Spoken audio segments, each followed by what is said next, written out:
Locas pero no tontas. A continuación tenemos la nota con el señor Daniel García, guía de montaña. Daniel, ¿cómo estás? Muy bien, buen día, ¿cómo le va? Todo nevado. Todo nevado, me dijeron esta mañana. Todo nevado hoy en la mañana. No te puedo creer. Yo dije, bueno, el fin de semana me voy a Ushuaia y al final está todo nevado por allá. No, pero mejor, cuando más nevado está, más lindo es. Sí, no, eso para mí es bellísimo. Con nieve para mí es bellísimo. Aunque algunos se enojan de que se ensucian los vehículos, ¿viste? Está muy bien. Daniel, contame, ¿cuándo arrancaste a ser guía? Bueno, hará unos 13 años que empecé a guiar, digamos, con título. Antes de eso, el mercado, por ejemplo, no alcanzaba para la cantidad de guías que había, entonces hacía salidas de instrucción de escalada, digamos, no eran guías formales, pero era el laburo que se hace dentro de la montaña. Sí. Y antes de eso aún, también estuve trabajando en Aconcagua en un montón de actividades que son extras a los guías. Por ejemplo, estuve 4 años de porteador. Porteador es como un sherpa, es el que prepara los campamentos de altura para las expediciones. Ah, mirá vos. Bueno, pero ¿cómo arrancaste con todo esto? ¿Yo te gustaba desde chiquito? ¿Cómo? Sí, es una historia bastante particular. Mi papá, por ejemplo, aprendió a leer solo a los 12 años y mi mamá hizo hasta 2º grado nada más. Sí. Esto hizo que en mi familia el tema de la lectura fuera muy importante, entonces cuando yo era chico me empezaron a regalar libros para nenes, y resulta que esos libros eran de Jack London, Hemingway, todos libros de aventura. Sí. Que era, bueno, libros para nene, algo fácil de leer. El tema es que con el tiempo sí me quedó el hábito de la lectura, pero yo desarrollé muy chiquito unas ganas de vivir esas historias de aventura que leía. Cuando tenía 13 años me fui de campamento de viaje de egresados a Tandil, y a los 16 creo que me escapé de casa para ir a Lanín, a Neuquén. Sí. Y me volví, fue súper extraño, ¿no? Esta escapada. Para, ¿cómo fue esa escapada? Pues agarraste tus cosas en la mochila. ¿Qué metiste en la mochila? No me acuerdo mucho. Me acuerdo, a ver, junté cartones en la calle porque para el viaje de egresados habíamos hecho eso, habíamos juntado botellas y cartones para poder pagar el viaje de 7º grado. Sí. Acordate que vengo de una familia muy humilde. Sí. Entonces después de eso empecé a pintar remeras de rock and roll, ¿no? Las estampaban y yo le ponía color, junté dinero y como mi mamá no me dejaba salir porque para ella era algo muy extraño, muy exótico, acordate que yo soy de Buenos Aires. Sí. Acordate, no, te cuento porque no me voy a acordar pues claro. Daniel, pero buenísimo. Exacto. Entonces junté plata y como no me dejaban, me fui igual. Sin el permiso, y cuando volví hubo un drama familiar importante. Sí, obviamente, me imagino que lo que menos te dijeron fue bonito. Exactamente. La vuelta no te la vas a olvidar más. No, yo estaba bastante feliz, te digo. Sí. Uno de los rasgos de personalidad que hacen también a los montañistas y que es parte de la charla que se va a dar el sábado, es el tema de la individualidad y a cierto nivel deportivo se necesita cierto carácter para afrontar las dificultades de la montaña. Eso, ahora me lo vas a seguir contando. Bueno, a los 16 agarraste y hiciste eso. ¿Y qué hiciste en ese camino? Nada. Me fue súper mal y era chiquito, no tenía información, nada. Estamos hablando de bueno, el tema cuando uno tiene pocos recursos, cuando es pobre, digamos, la información es esencial. Mucha gente eso no lo entiende. Por ejemplo, yo fui el primero que terminó la secundaria de mi familia. Y en 7º grado me entero por compañeros que en la secundaria había 12 materias y a mí me iba mal con 4 en el 7º grado, ¿no? Y cuando le pregunto a mi mamá si era verdad que en la secundaria había 12 materias, me dice, no sé. Así, directamente. Y yo no tenía a nadie, ningún adulto para preguntar, no tenía buena relación con los profes, o en ese momento, en esa época, no tengo 46 años, en esa época la relación con los profes de la primaria no era no sé si será ahora fluida, pero en ese momento no lo era, y el primer día que fui a la secundaria no tenía idea de qué trataba, ni cómo era, ni nada. Así es la información cuando uno no tiene recursos. Con el tema deportivo y la escalada pasó lo mismo. Cuando yo tenía 18 años, fui a Sierra La Ventana nuevamente, y vi gente escalando con cuerdas en una pared. Sí. Yo no sabía que eso existía, yo pensé que era algo, no te puedo explicar, es como estar viendo las películas de Star Wars y de repente ir a un lugar y ver a una persona una espada láser. Sí. O sea, es algo de películas, algo que que existe en los libros, ¿entendés? Y desde entonces me acerqué a esa gente y le pedí que eran del Club Andino Bahía Blanca, en Buenos Aires, y le pedí que me enseñaran a escalar, y desde entonces que escalo cosas técnicas, digamos, cosas que son con cuerdas y cosas así. Ese fue tu arranque en todo esto. Exactamente, sí, fue bastante tortuoso, pero constante. Bueno, y ahí, después de eso, fue donde empezaste a irte a distintos lugares.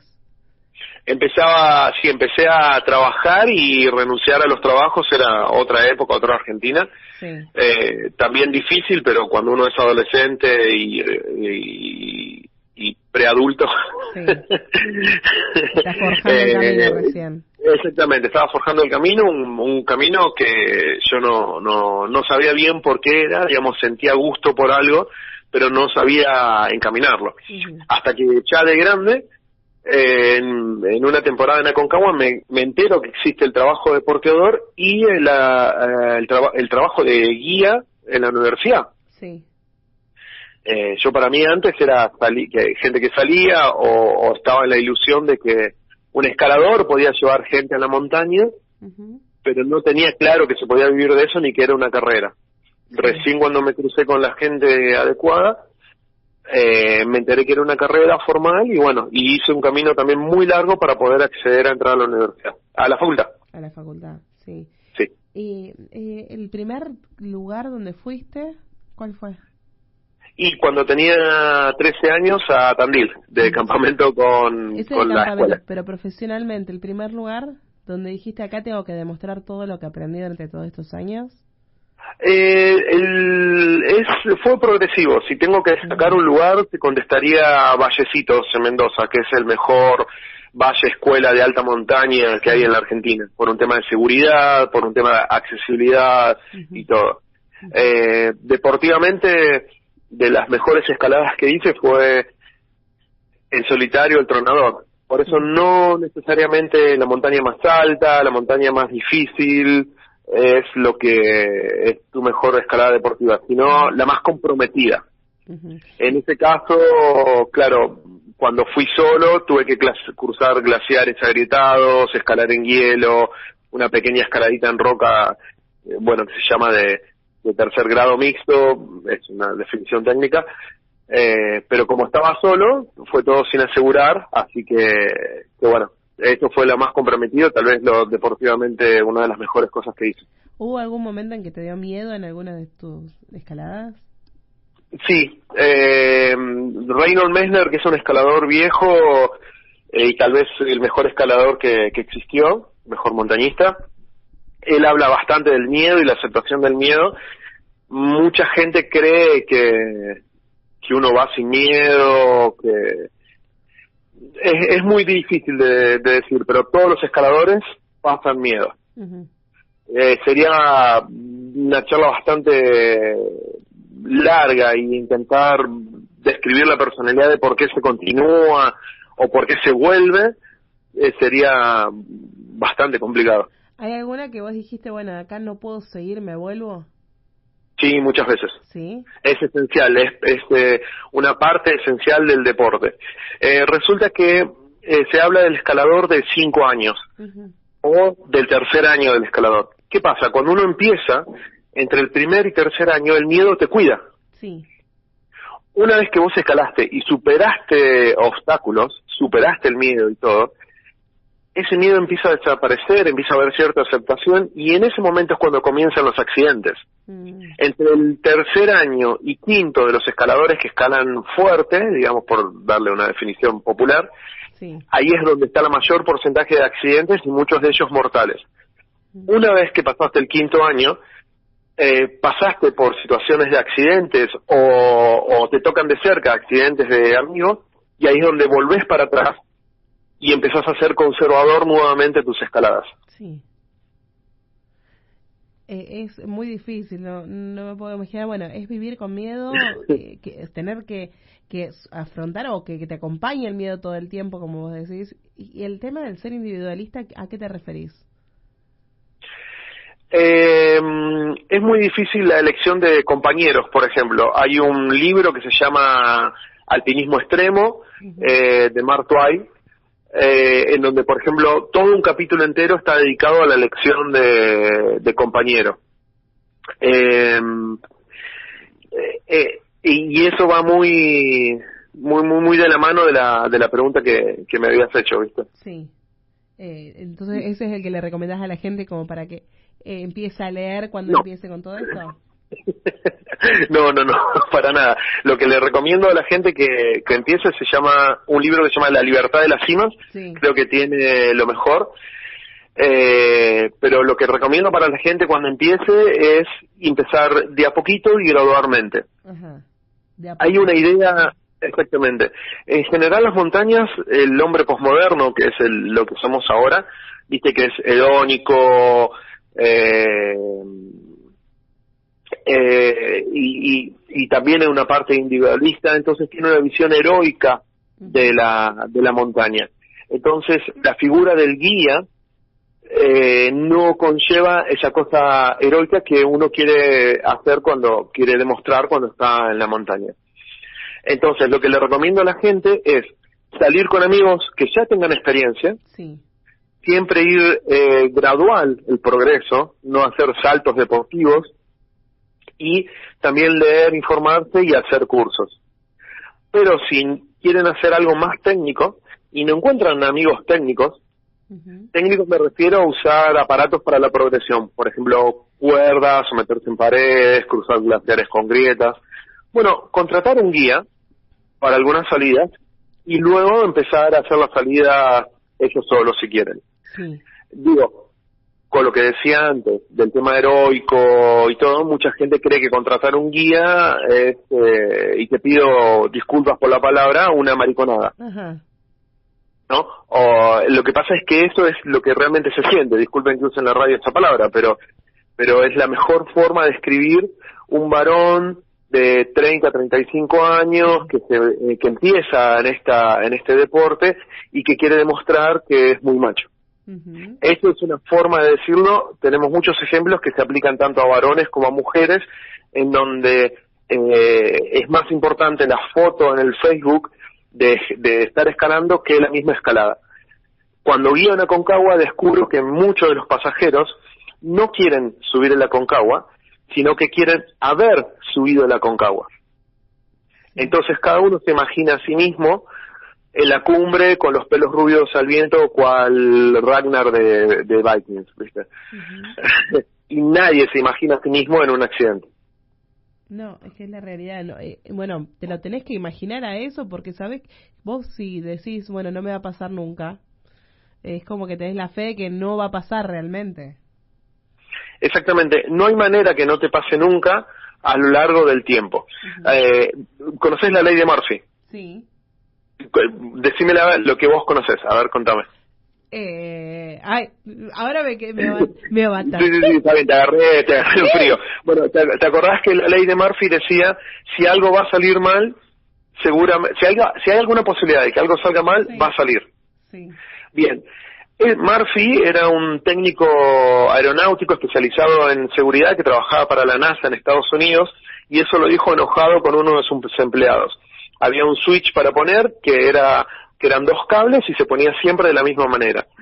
Entonces lo que él dijo en realidad fue esto: este hombre, si hay alguna posibilidad que lo conecte mal, en algún momento lo va a hacer. Entonces hay que sumar a la ley de Murphy la temporalidad, y es totalmente cierto. Quiere decir que si algo puede salir mal a lo largo del tiempo, o sea, con el paso de los años, en algún momento va a salir mal solo por estadística.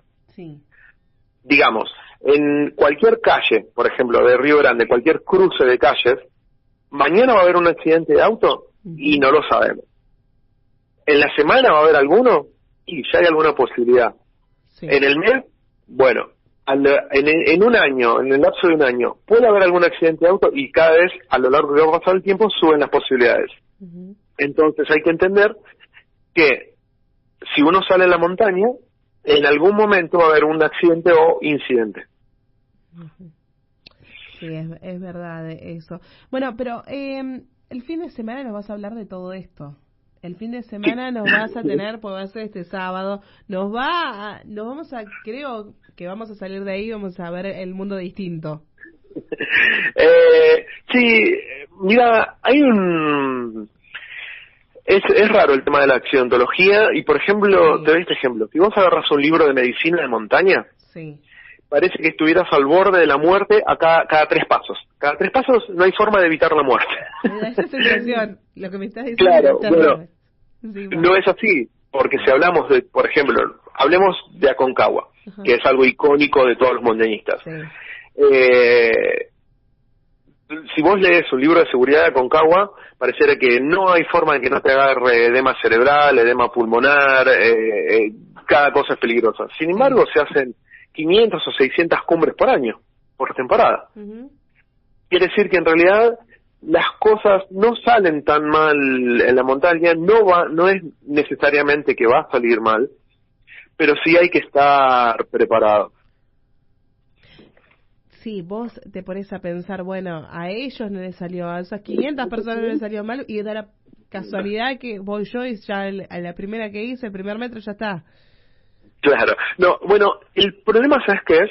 Uh-huh. Que hacer montañismo no es como jugar al fútbol. Porque cuando vos jugás al fútbol, cuando te va mal, sí, perdés un campeonato o perdés un partido. uh-huh, No es grave.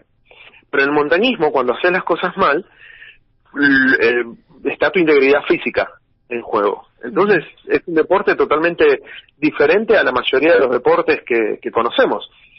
En el fútbol te podés quebrar una pierna, pero realmente es muy difícil de que ocurra. En el básquet, en la natación, no hay deportes en donde, digamos, de los formales, de los que son populares, sí, en donde esté en juego tu integridad física.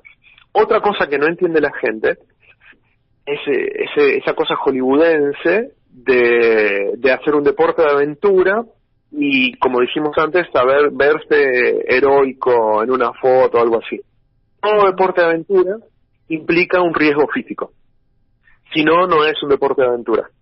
sí. Entonces, el senderismo, por ejemplo, ir a Laguna Esmeralda o hacer caminatas, es, digamos, lo más tranquilo de lo que es este deporte. Sí. La esencia del deporte, en realidad, es hacer cosas arriesgadas. Como también el de snow kite o el esquí. Sí. No es lo mismo hacer esquí en el Cerro Castor que subir el Monte Alvear y bajarlo esquiando. Uh-huh. Sí, es verdad.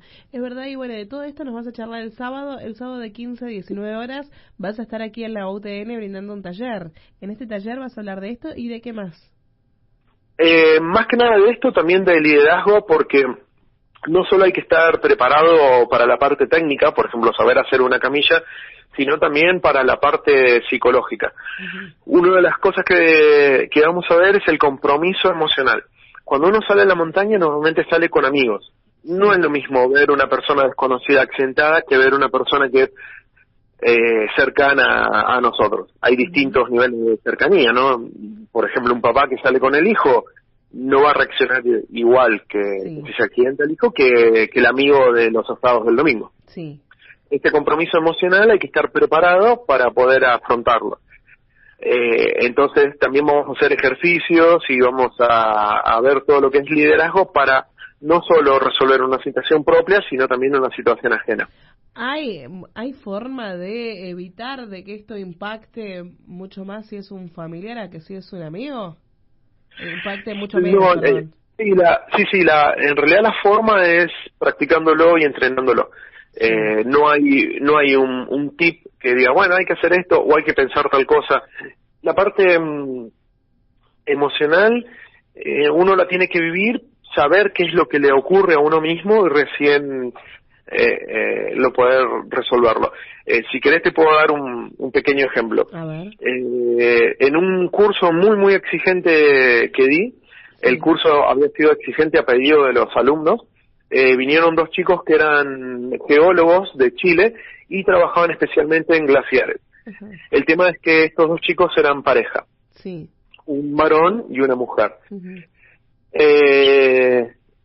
Físicamente el varón tenía más fuerza que la mujer lo reconocía, entonces se basaba muchas veces en la fortaleza física del varón. Uh-huh. Ella tenía insertada la idea de que si algo le pasaba, su novio la iba a socorrer. Sí. Bueno, durante el curso hay una cosa que se llama blockout, que es cuando vos, al tener este compromiso emocional, no podés reaccionar, te quedás duro. Sí. Durante el ejercicio, lo que hice fue que el que se caía a la grieta era el novio. Sí. Entonces, ella lo tenía que rescatar. En un momento se empieza a confundir la maniobra y no la empieza a resolver. La situación geográfica era que él estaba realmente dentro de una grieta. Entonces me dice, me olvidé, no sé cómo hacerlo. Y la respuesta fue, es tu problema. Y la vida de tu novio está dependiendo de vos, así que hacelo. Uh-huh. Ella me dice, pero no sé. Le digo, yo no lo voy a sacar, porque yo no voy a estar siempre en la montaña, así que lo sacás vos sí o sí. Sí. Se empieza cada vez a confundir más y en un momento se queda dura y se pone a llorar. Sí. Entonces me acerco y le digo, Irlanda, no importa que vos llores, no importa que te sientes mal, la realidad es esta, así que la tenés que superar, no importa cómo, no hay excusas, no hay nada, lo tenés que hacer igual. Uh-huh. Entonces ella dice, es que no sé qué hacer, algo tenés que hacer. Finalmente se sobrepuso al llanto, se sobrepuso a la emoción y al momento, y lo empezó a hacer y lo empezó a sacar. Sí. Luego charlando, me dijo que era el mejor curso que había tenido, que nunca había experimentado, que sabía de esas sensaciones y todo, pero que nunca la había vivido de esa manera y que ella se sentía mucho más preparada Uh-huh. para poder superar lo que es el blockout. Si no se vive, no se puede entender qué significa. Sí, es que es verdad, por ahí es un trabajo psicológico muy grande ese, no es fácil. Exactamente, especialmente porque los accidentes ocurren cuando vos no los esperás. Uh-huh. Si vos lo esperaras, no harías esa acción o estarías prevenida. Sí. Siempre los accidentes le ocurren a las personas que creen que no les va a ocurrir. Uh-huh. Sí, es verdad. Y en realidad es prepararse para eso que puede llegar a suceder. Tener la cabeza en frío, que es muy difícil de hacer, que no todas las personas lo pueden hacer. Bueno, sí, ahí tocaste un punto muy interesante que ahí ya me supera a mí mismo. Sí. Pero sé que, como vos decís, no todas las personas pueden superar un blockout o pueden superar la parte emocional de un accidente. Somos todos distintos, todos tenemos distintas capacidades, pero hay gente que se anula y no puede salir de ese estado. Uh-huh. Por eso hay algo también que vamos a charlar mucho el sábado, que es la victimización del sobreviviente. Sí. En todo accidente que hay en montaña, siempre podemos hacer una crítica. Ahora bien, si cada vez que nos enteramos por las redes sociales o por todo de un accidente y gente de escritorio, es decir, qué mal, a estos les va a enseñar a cuidarse en la montaña y qué sé yo. Bueno, entonces lo que puede llegar a ocurrir es que próximamente haya retrasos en la llamada de auxilio, Sí. de que los accidentes no se conozcan. Si antes estábamos hablando de estadísticas, tenemos que saber qué accidentes hay en Tierra del Fuego y cuál fue la mecánica. Por ejemplo, ¿cuánta gente tuvo hipotermia en Tierra del Fuego? Sí. ¿Cuánta gente se quebró? ¿Y qué se quebró? ¿El tobillo? ¿La tibia del peroné? ¿Se sacó el hombro del lugar? Si nosotros sabemos estas estadísticas, si nos enteramos de los accidentes, podemos prevenirlo de mejor manera. Si nosotros escrachamos o criticamos cualquier publicación que vemos en el Facebook sobre accidentes, entonces esas personas no lo van a publicar y no nos enteramos. ¿Sí o sí para hacer todo esto necesitas saber de RCP, por ejemplo? Es súper difícil la pregunta porque, digamos, para todo esto lo ideal es que seas médico. No hay un punto límite. Porque, por ejemplo, justamente lo que hablamos de estadística, ¿qué es más común? ¿Un paro cardíaco o una cortadura porque te cortaste abriendo la lata de paté? ¿O una rama en un ojo? Entonces, por ejemplo, capaz que es más importante saber vender una herida que saber hacer RCP, porque es más común ese accidente. Lo ideal sería hacer un curso de primeros auxilios en zona agreste. Zona agreste es cualquier lugar que esté a más de 2 horas de un hospital. Eso significa que los protocolos de emergencia, los protocolos de primeros auxilios cambian un poco, porque nosotros lo tenemos que resolver con pocos recursos o ninguno. Entonces las prioridades van cambiando. Bueno, ¿Quieres te puedo dar un ejemplo de unas prioridades cambiadas? Dale, a ver. Bueno, por ejemplo, cuando hay un accidente de auto y hay una víctima, vos no la tenés que mover. Porque si la movés, la podés terminar de quebrar o algo. En la montaña, si hay una persona quebrada que quedó sobre el suelo, vos las tenés que mover porque la tenés que aislar del suelo. ¿Por qué? Porque si no le puede dar hipotermia. Y tal vez no se moría por la quebradura, pero sí se muere por la hipotermia. Porque tarda más de 2 horas en llegar el rescate. Entonces ahí es donde cambia, donde la prioridad es aislar a la víctima del medio ambiente y es superior a la prioridad de no moverlo. Mirá vos, bueno, hay un montón de detalles que están fantásticos saberlo y que la verdad llama muchísimo la atención, más que todo para los que se animan a hacer todo esto. Yo te digo que yo antes me hubiese animado. Después de que fui mamá, creo que los miedos empezaron a surgir a mi alrededor y ya no me animo a hacer un montón de cosas que pueda arriesgar mi vida. Por ahí cuando sea más grande, ¿no? Pero es un mundo que es fantástico. Es un mundo muy diferente al que vivimos habitualmente en la ciudad o una forma de pensar diferente.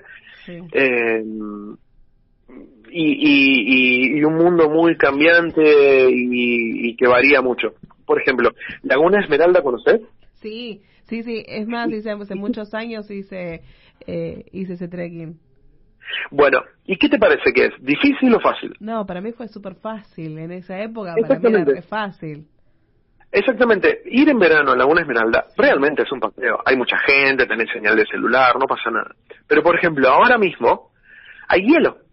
No, yo fui en la época en que no había señal de celular, donde éramos un grupo solamente de 3 personas. Bien, excelente, pero me parece bien que digas que Laguna Esmeralda es fácil, porque realmente lo es. Pero por ejemplo ahora, si hay hielo, no puedes ir sin crampones. Porque por más que sea ese camino que vos conocías fácil, si hay hielo todo el camino, y en algún momento te podés patinar y golpear, y va a tardar en venir la patrulla de rescate a buscarte. Entonces, ahora es fácil si tenés los implementos adecuados, ropa y crampones, por ejemplo. Entonces fíjate que la misma senda, con la variación climática, cambia de dificultad. Y ese es el problema de seguridad que tenemos en Tierra del Fuego. Mucho está pasando ahora que muchos taxistas, remiseros, están recomendando a los turistas, por ejemplo, en Laguna Esmeralda dicen que es fácil. Es verdad, es fácil, pero los turistas no tienen ni la experiencia ni el equipamiento. Entonces, muchos de los accidentes ocurren por estas recomendaciones que no corresponden. Por supuesto. Sí, hay un lugar donde, bueno, vos podés a comprar un servicio, donde te lleva un guía, pero también hay que ser muy confiable de todo esto, hay que buscar un lugar que sea realmente confiable, ¿no? Porque han habido también guías truchos. Sí, lamentablemente en este momento es una problemática muy, muy importante en Tierra del Fuego. Justamente una persona que no conoce del tema profundamente no sabe ver los peligros. Para hacer una gestión de riesgo vos tenés que conocer cuáles son los peligros. Si vos no conocés los peligros no podés preverlos. Sí. No se puede prever lo que uno no conoce. Y el tema, por ejemplo, de decir, esta persona tiene mucha experiencia o esta persona escaló muchas montañas. Cuando vos guías, no importa si vos escalás muchas montañas. Vos lo que tenés que hacer es que otra persona escale esas montañas. ¿Entendés? O sea, ¿qué importa si yo, por ejemplo, puedo subir el Monte Olivia en calzones y ojotas? Sí. Yo no puedo hacer que una persona que viene de Brasil haga lo mismo que hice yo. Bueno, entonces se desarrollan un montón de técnicas para poder hacer que esta persona llegue a bien a la excursión que contrata. Y lo que estamos pidiendo ahora es que se pidan las certificaciones de la escuela egresados de cada guía, ¿no? Hay en este momento en Tierra del Fuego 3, que es los de AGM, la certificación UIA internacional, ISAS, que es una escuela de Buenos Aires y otra escuela que hay en Córdoba, y EDGAM, que es la escuela de egresados de Mendoza. Sí. Bueno, esto es lo que hay que tener en cuenta siempre y hay que tener mucho cuidado con estas cosas y a quién se contrata y más que toda la gente que viene de afuera. Yo en ese momento sí habíamos contratado, porque habíamos ido solamente con una amiga, un guía que justo estaba trabajando ahí, creo que es afuera y tiene una casita y estaban todo preparado y nos prepararon completas para poder ir. Claro. Bueno, sí, eso es parte de lo que uno puede ver. Lo ideal sería directamente que le pregunten, ¿y vos de dónde egresaste? ¿Y vos qué título tenés? ¿O cuál es tu título? ¿O de dónde lo conseguiste? También te puede mentir perfectamente, por algo está trabajando trucho. Pero por lo menos eso lo va a hacer reflexionar a ver si realmente está haciendo las cosas bien o no. Buenísimo. Bueno, la verdad es un placer haber hablado con vos. Bueno, muchas gracias. Mañana van a estar a full ustedes acá en la UTN con el taller de seguridad de montaña y manejo de grupos. No sé si hay lugar ya. Mañana es viernes, ¿no? Mañana es viernes, el sábado va a ser. Sí, el sábado, pasado mañana. No, se llenaron los cupos casi hace una semana. Sí. Así que bueno, eso es una alegría. Ya sabes que vas a tener que volver a dar otro. Esperemos que se pueda gestionar para dar otro o directamente dar un taller como ese con una salida. O sea, el mismo taller, pero por ejemplo yendo a Laguna Esmeralda, ya que estábamos hablando de eso. Por supuesto. Sería bastante interesante. Sí, sería interesantísimo. Dice, bueno, muchísimas gracias por este contacto. Un beso, hasta luego. Gracias, hasta luego. Bueno, el sábado se viene este taller de seguridad en montaña y manejo de grupos que va a dar el instructor Daniel García, que es el que estábamos hablando recién. Es totalmente gratuito aquí en la UTN, pero ya están los cupos cerrados. Podés llamar y decir, bueno, pedir que se abra otro, pedir que se abra, que venga otro fin de semana también acá. Así que podés llamar al 421-404 interno 150 y ahí pedís otro. Vamos a la pausa.